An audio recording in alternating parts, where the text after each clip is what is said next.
Écoutez mieux ce message. Écoute ce message, mon frère, ma sœur. Moi, je vous dis. Adorer Dieu, ce n'est pas lui dire qui il est. Adorer Dieu,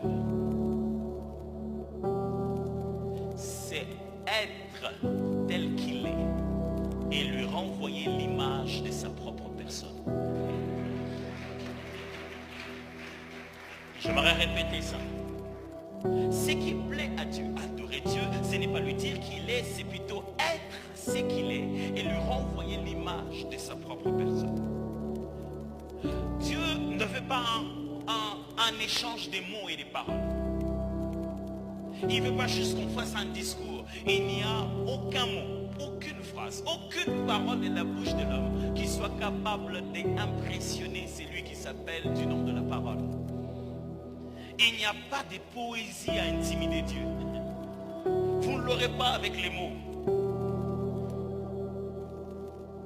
Pour avoir l'adoration en son nom, l'adoration que nous lui rendons, Dieu se dit, je vais faire un être à mon image et à ma ressemblance. Nous sommes dans Genèse, Dieu crée l'homme finalement et dit, créons l'homme à notre image et à notre ressemblance. Ça signifie créons l'homme pour qu'il soit comme nous et qu'il fonctionne comme nous. Le mot qui est là-bas en hébreu dit, créons l'homme qui soit notre sosie, une illusion de nous-mêmes. Quand on le regarde, on a l'impression que c'est exactement nous. C'est ça le terme. Il dit, du plus qu'on nous créons l'homme, qu'on le voit, on dit, ça c'est pas Dieu par hasard. En ce moment-là, Adam n'offrait ni sacrifice, ni autel, rien du tout.